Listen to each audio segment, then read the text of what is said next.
El sí mismo. Por Carl Gustav Jung.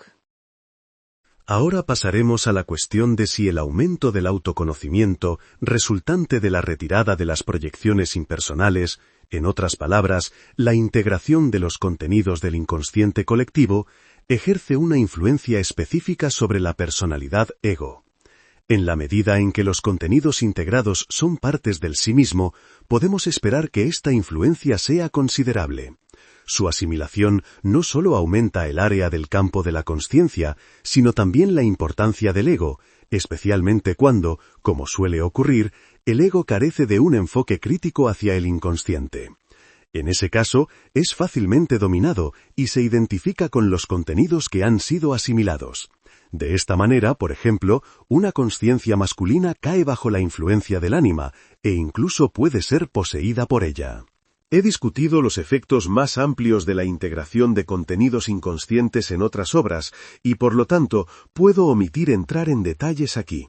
Solo quisiera mencionar que, cuanto más numerosos y más significativos son los contenidos inconscientes que se asimilan al ego, más se aproxima el ego al sí mismo, a pesar de que esta aproximación debe ser un proceso interminable. Esto produce inevitablemente una inflación del ego, a menos que se establezca una línea de demarcación crítica entre éste y las figuras inconscientes. Pero este acto de discriminación solo produce resultados prácticos si logra fijar límites razonables al ego y conceder a las figuras del inconsciente, el sí mismo, el ánima, el animus y la sombra, una autonomía y una realidad relativas de naturaleza psíquica. Psicologizar esta realidad hasta hacerla desaparecer o bien resulta ineficaz o bien meramente aumenta la inflación del ego. Uno no puede deshacerse de los hechos declarándolos irreales. El factor que produce la proyección, por ejemplo, tiene una realidad innegable. Cualquiera que insista en negarlo se identifica con él, lo cual no solo es dudoso en sí mismo, sino un peligro positivo para el bienestar del individuo. Cualquiera que trate con tales casos sabe lo peligrosa que puede ser una inflación. No se necesita más que un tramo de escaleras o un suelo liso para precipitar una caída fatal. Además del motivo de que el orgullo precede a la caída, hay otros factores de naturaleza psicosomática y psíquica no menos desagradables que sirven para reducir el hinchamiento. Esta condición no debe interpretarse como un engrandecimiento consciente de uno mismo. Lejos está de ser la regla.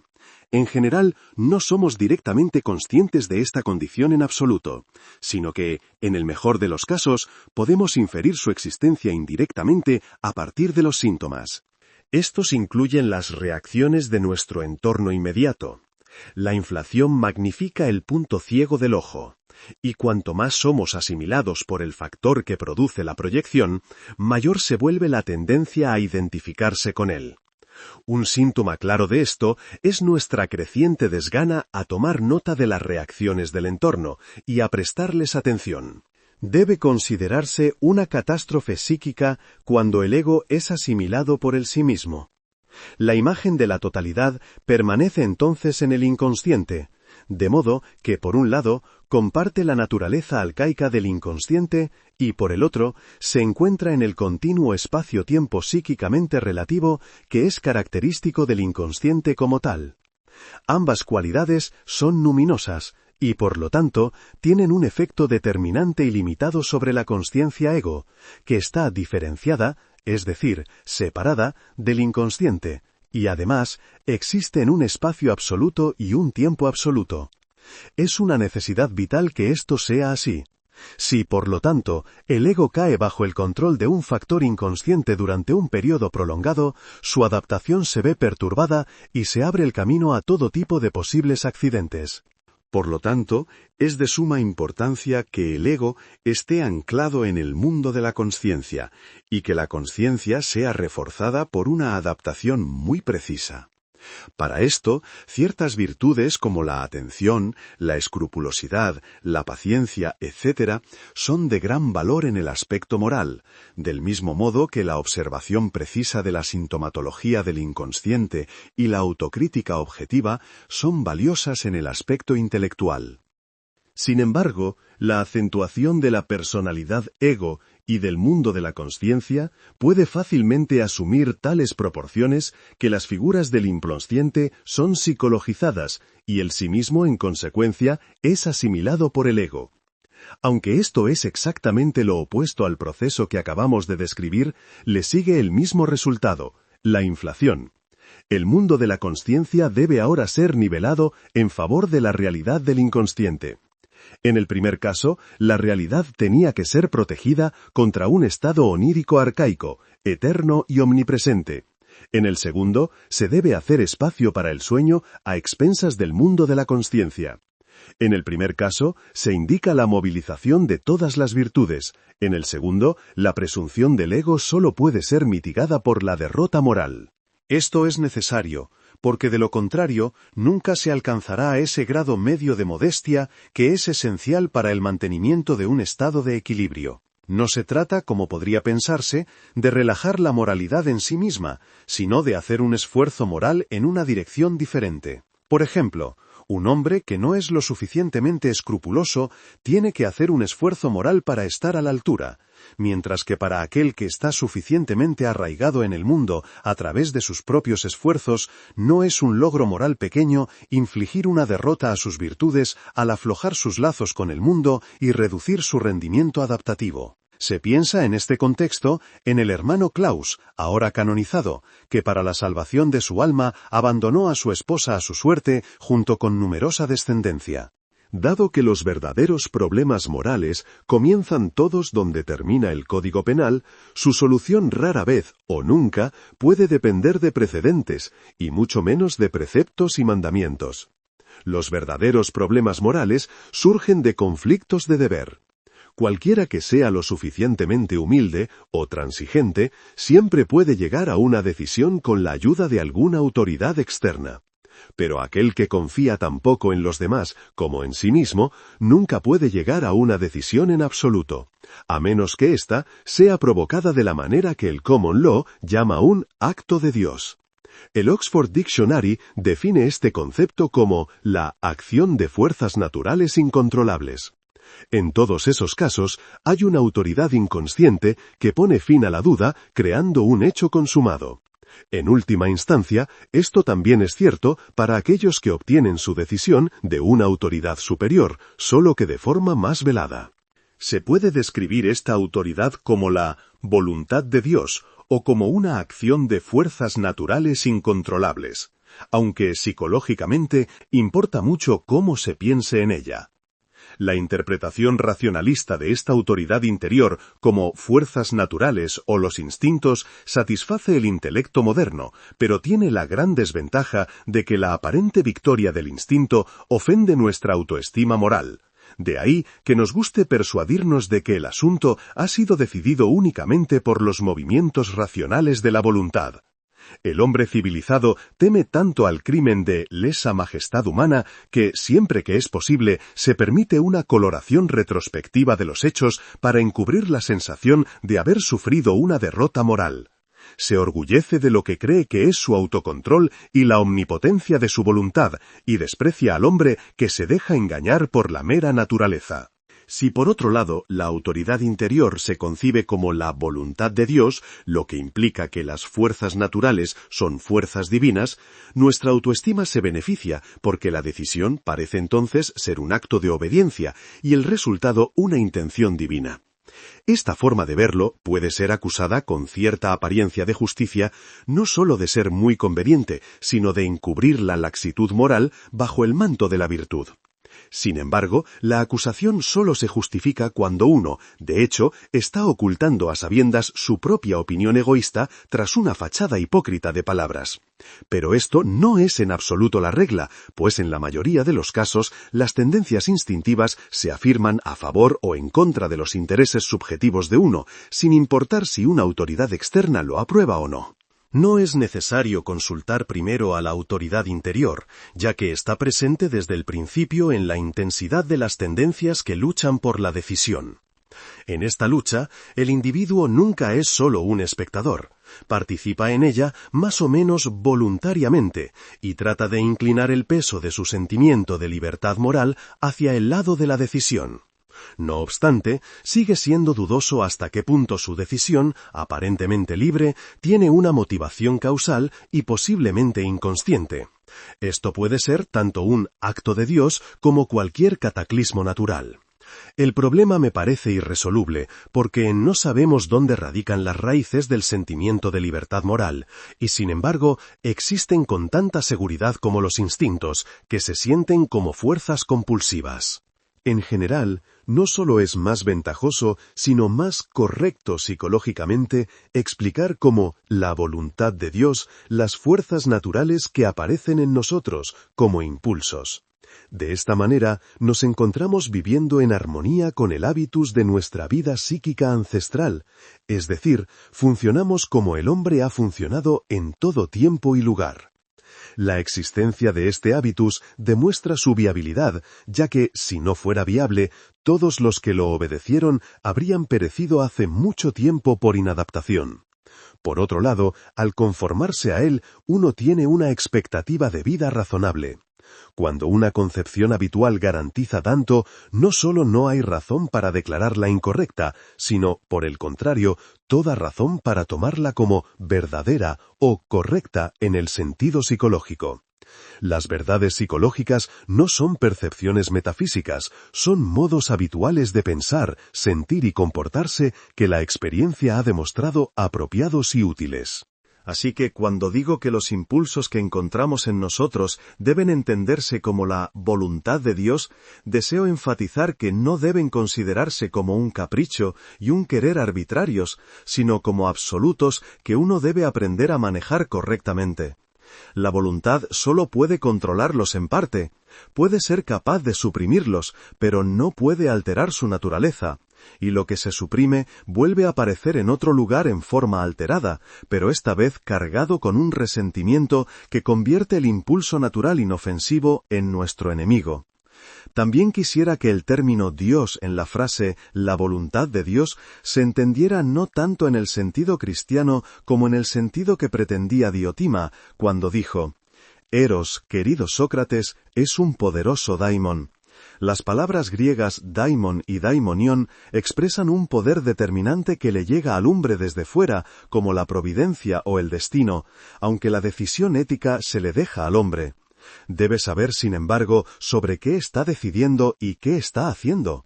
Entonces, si obedece, no está siguiendo solo su propia opinión, y si rechaza, no está destruyendo solo su propia invención. El punto de vista puramente biológico o científico se queda corto en psicología porque es, en su mayor parte, solo intelectual. Que esto sea así no es una desventaja, ya que los métodos de las ciencias naturales han demostrado tener un gran valor heurístico en la investigación psicológica. Pero el fenómeno psíquico no puede ser captado en su totalidad por el intelecto, ya que consiste no solo en significado, sino también en valor, y este depende de la intensidad de los tonos de sentimiento que lo acompañan. De ahí que se necesiten al menos las dos funciones racionales para trazar algo parecido a un diagrama completo de un contenido psíquico dado. Si por lo tanto, al tratar con contenidos psíquicos se tienen en cuenta no solo los juicios intelectuales, sino también los juicios de valor, no solo se obtiene una imagen más completa del contenido en cuestión, sino que también se consigue una mejor idea de la posición particular que ocupa en la jerarquía de los contenidos psíquicos en general. El valor sentimiento es un criterio muy importante del que la psicología no puede prescindir, porque determina en gran medida el papel que el contenido desempeñará en la economía psíquica. Es decir, el valor afectivo da la medida de la intensidad de una idea, y la intensidad, a su vez, expresa la tensión energética de esa idea, su potencial efectivo. La sombra, por ejemplo, generalmente tiene un valor de sentimiento decididamente negativo, mientras que el ánima, al igual que el animus, tiene más bien uno positivo. Mientras que la sombra está acompañada por tonos de sentimiento más o menos definidos y describibles, el ánima y el animus exhiben cualidades de sentimiento que son más difíciles de definir. La mayoría de las veces se sienten como fascinantes o luminosas. A menudo están rodeadas por una atmósfera de sensibilidad, reserva susceptible, secretismo, intimidad dolorosa e incluso absolutismo. La autonomía relativa de las figuras ánima y animus se expresa en estas cualidades. En orden de rango afectivo, se relacionan con la sombra de forma muy parecida a como la sombra se relaciona con la consciencia ego. El principal énfasis afectivo parece recaer en esta última. En cualquier caso, es capaz, mediante un gasto considerable de energía, de reprimir la sombra, al menos temporalmente. Pero si por alguna razón el inconsciente toma la delantera, entonces la valencia de la sombra y de las otras figuras aumenta proporcionalmente, de modo que la escala de valores se invierte. Lo que estaba más alejado de la consciencia de vigilia y parecía inconsciente, asume, por así decirlo, una forma amenazante, y el valor afectivo aumenta cuanto más se asciende en la escala. Consciencia ego, sombra, ánima, sí mismo. Esta inversión del estado de vigilia consciente ocurre regularmente durante la transición de la vigilia al sueño, y lo que entonces emerge más vívidamente son precisamente aquellas cosas que eran inconscientes durante el día. Cada descenso del nivel mental provoca una inversión relativa de los valores. Estoy hablando aquí del tono de sentimiento subjetivo, que está sujeto a los cambios más o menos periódicos descritos anteriormente. Pero también hay valores objetivos, que se fundamentan en un consensus omnium, valores morales, estéticos y religiosos, por ejemplo. Y estos son ideales universalmente reconocidos o ideas colectivas con un tono de sentimiento, las representaciones colectives de Lévi-Brühl. Los tonos de sentimientos subjetivos o quantums de valor se reconocen fácilmente por la clase y el número de constelaciones o síntomas de perturbación que producen. Los ideales colectivos a menudo no tienen un tono de sentimiento subjetivo, pero, sin embargo, conservan su valor sentimiento. Por lo tanto, este valor no puede ser demostrado por síntomas subjetivos, aunque sí puede serlo por los atributos inherentes a estas ideas colectivas y por su simbolismo característico, aparte de su efecto sugestivo. El problema tiene un aspecto práctico, ya que puede ocurrir fácilmente que una idea colectiva, aunque significativa en sí misma, debido a su falta de tono de sentimiento subjetivo, esté representada en un sueño solo por un atributo subordinado, como cuando un dios es representado por su atributo teriomorfo, etc. Por el contrario, la idea puede aparecer en la consciencia sin el énfasis afectivo que le corresponde, y debe ser transpuesta de nuevo a su contexto arquetípico, una tarea que generalmente es desempeñada por poetas y profetas. Así, Hölderlin, en su Himno a la Libertad, permite que este concepto, desgastado por el uso y abuso frecuente, se eleve de nuevo en su esplendor original. Desde que su brazo me ha levantado del polvo, late mi corazón con tanta audacia y serenidad. Y mi mejilla todavía palpita con sus besos, enrojecida y brillante donde sus labios han estado. Cada palabra que pronuncia por su magia surge recién creada, sin defecto. Escucha las noticias de mi diosa, escucha a la soberana y adora. No es difícil ver aquí que la idea de libertad ha sido transformada de nuevo a su estado dramático original en la figura resplandeciente del ánima, liberada del peso de la tierra y la tiranía de los sentidos, el psicopompo que guía el camino hacia los campos elíseos. El primer caso que mencionamos, donde la idea colectiva está representada en un sueño por un aspecto humilde de sí misma, es ciertamente el más frecuente. La diosa aparece como un gato negro, y la deidad como el lapis exilis, piedra sin valor. La interpretación exige entonces un conocimiento de ciertas cosas que tienen menos que ver con la zoología y la mineralogía que con la existencia de un consenso total histórico con respecto al objeto en cuestión. Estos aspectos mitológicos están siempre presentes, aunque en un caso dado puedan ser inconscientes. Si, por ejemplo, a uno no se le ocurre recordar, al considerar si pintar la puerta del jardín de verde o de blanco, que el verde es el color de la vida y la esperanza, el aspecto simbólico del verde está sin embargo presente como un sobreentendido inconsciente. Así encontramos algo que tiene la máxima significación para la vida del inconsciente, situado en el punto más bajo de la escala de valores conscientes, y viceversa. La figura de la sombra ya pertenece al reino de los fantasmas incorpóreos, por no hablar del ánima y el animus, que no parecen aparecer en absoluto, excepto como proyecciones sobre nuestros semejantes. En cuanto al sí mismo, está completamente fuera de la esfera personal, y aparece, si lo hace, solo como un mitologema religioso, y sus símbolos van desde el más alto hasta el más bajo. Cualquiera que se identifique con la mitad diurna de su vida psíquica, por lo tanto, declararán nulos y sin valor los sueños de la noche, a pesar de que la noche es tan larga como el día, y de que toda consciencia se funda manifiestamente en la inconsciencia, está arraigada en ella y se extingue en ella cada noche. Es más, la psicopatología sabe con tolerable certeza lo que el inconsciente puede hacerle al consciente, y por esta razón dedica al inconsciente una atención que a menudo parece incomprensible para el profano.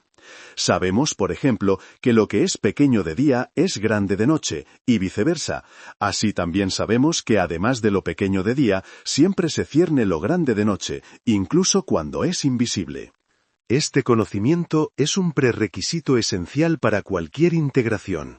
Es decir, un contenido solo puede integrarse cuando su doble aspecto se ha vuelto consciente, y cuando se capta no solo intelectualmente, sino que se comprende de acuerdo con su valor sentimiento.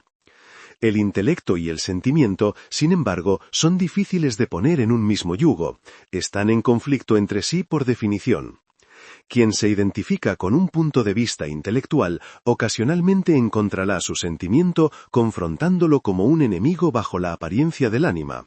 A la inversa, un animus intelectual hará ataques violentos contra el punto de vista del sentimiento.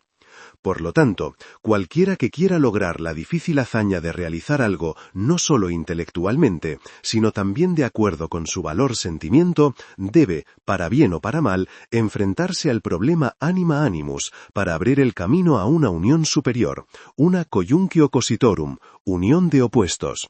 Este es un prerequisito indispensable para la totalidad. Aunque la totalidad parece a primera vista ser nada más que una idea abstracta, como ánima y animus, sin embargo, es empírica en la medida en que es anticipada por la psique en forma de símbolos espontáneos o autónomos. Estos son los símbolos de cuaternidad o mandala que ocurren no solo en los sueños de personas modernas que nunca han oído hablar de ellos, sino que están ampliamente difundidos en los registros históricos de muchos pueblos y muchas épocas. Su significado como símbolos de unidad y totalidad está ampliamente confirmado por la historia, así como por la psicología empírica. Lo que a primera vista parece una idea abstracta, representa en realidad algo que existe y puede experimentarse, que demuestra su presencia a priori espontáneamente. La totalidad es, por lo tanto, un factor objetivo que confronta al sujeto independientemente de él, como el ánima o el animus. Y así como estos últimos tienen una posición superior en la jerarquía que la sombra, la totalidad reclama una posición y un valor superiores a los de la psiquigia.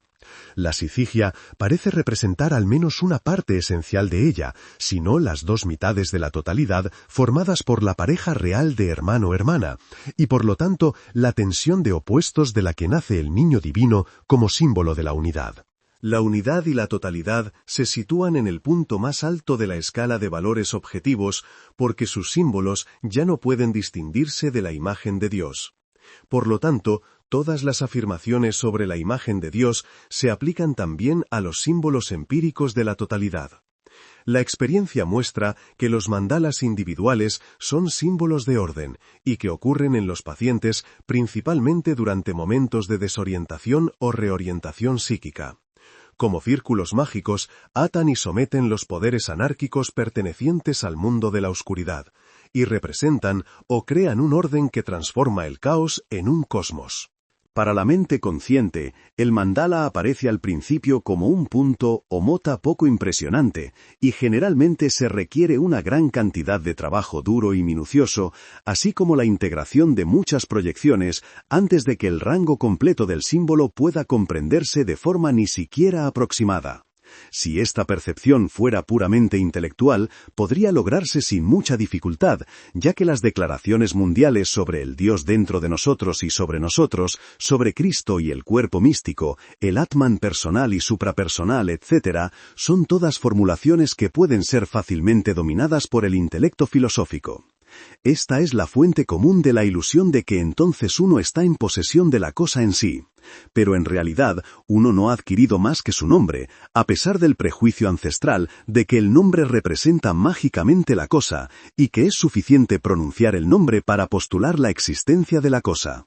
En el transcurso de los milenios, al intelecto razonador se le ha dado toda oportunidad para comprender la inutilidad de esta presunción, aunque eso no ha hecho nada para evitar que el dominio intelectual de una cosa se acepte por su valor nominal.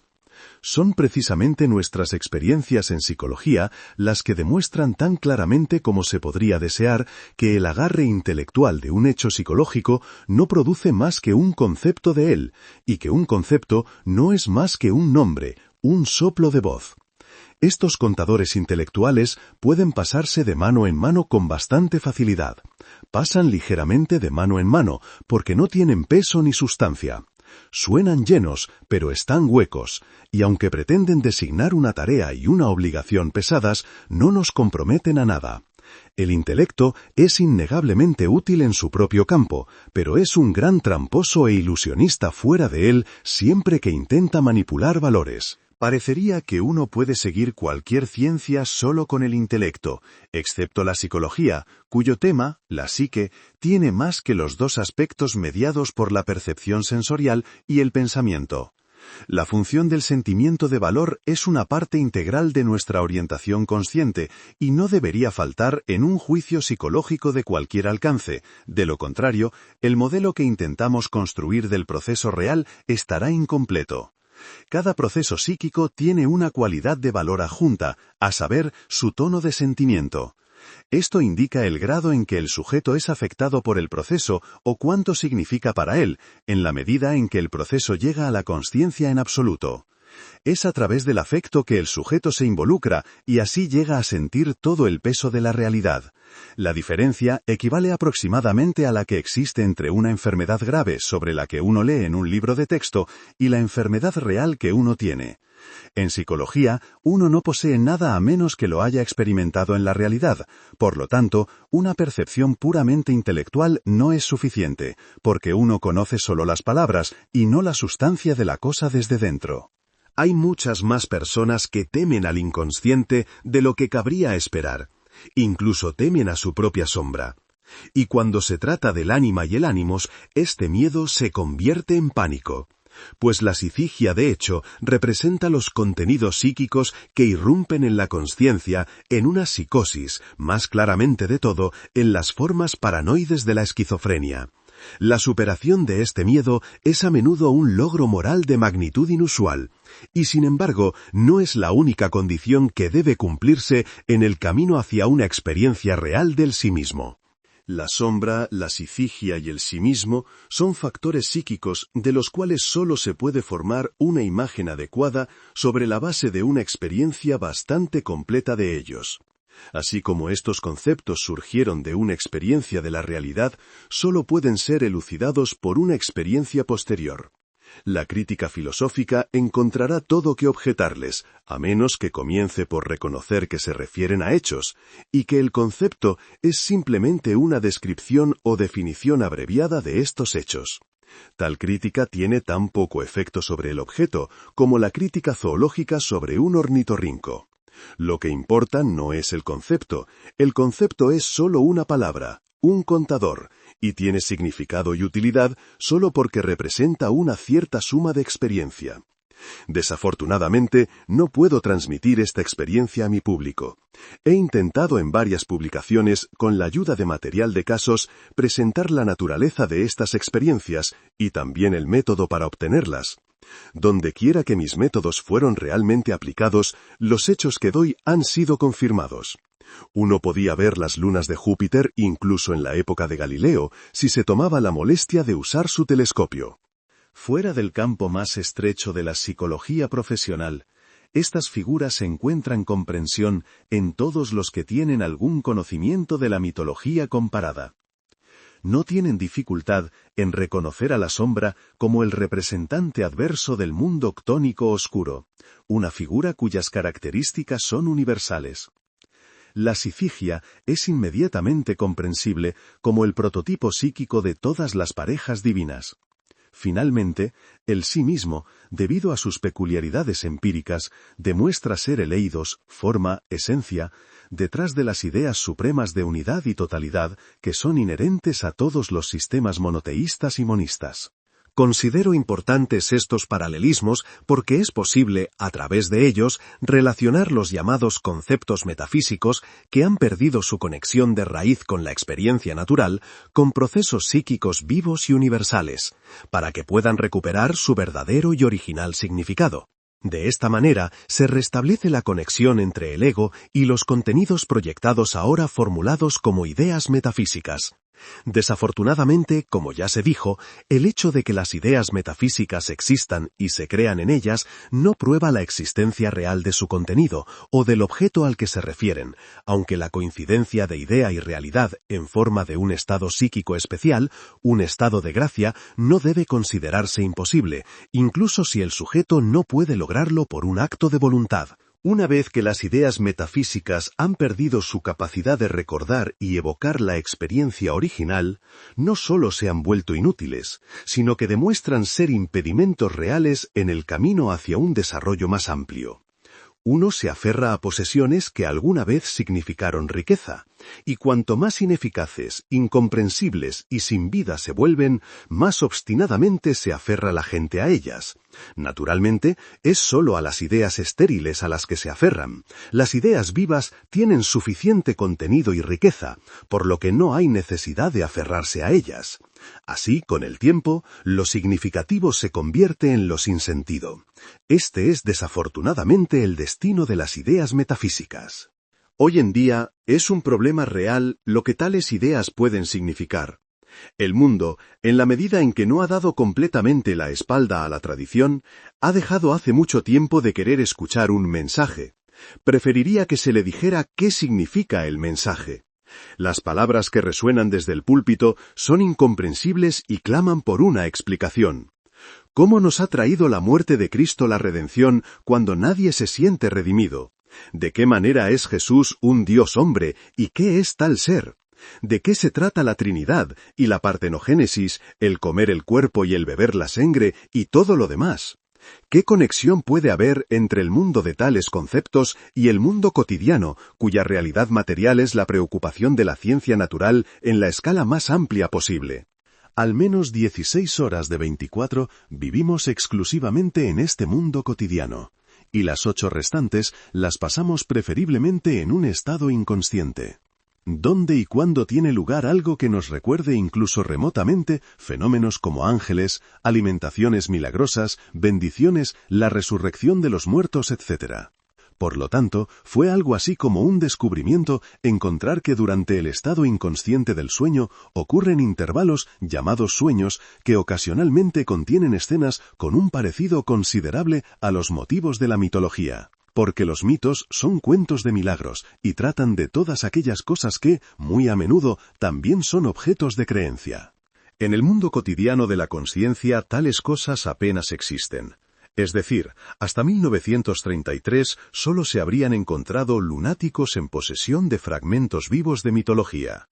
Después de esta fecha, el mundo de héroes y monstruos se extendió como un fuego devastador sobre naciones enteras, demostrando que el extraño mundo del mito no había sufrido ninguna pérdida de vitalidad durante los siglos de la razón y la Ilustración.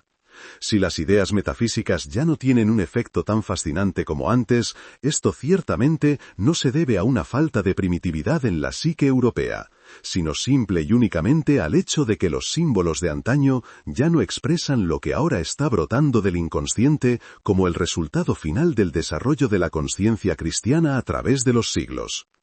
Este resultado final es un verdadero antimimón pneuma, espíritu contrario imitador, un espíritu falso de arrogancia, histeria, confusión mental, amoralidad criminal y fanatismo doctrinario, un proveedor de bienes espirituales de mala calidad, arte espurio, balbuceos filosóficos y engaños utópicos, apto solo para ser alimentado al por mayor al hombre masa de hoy.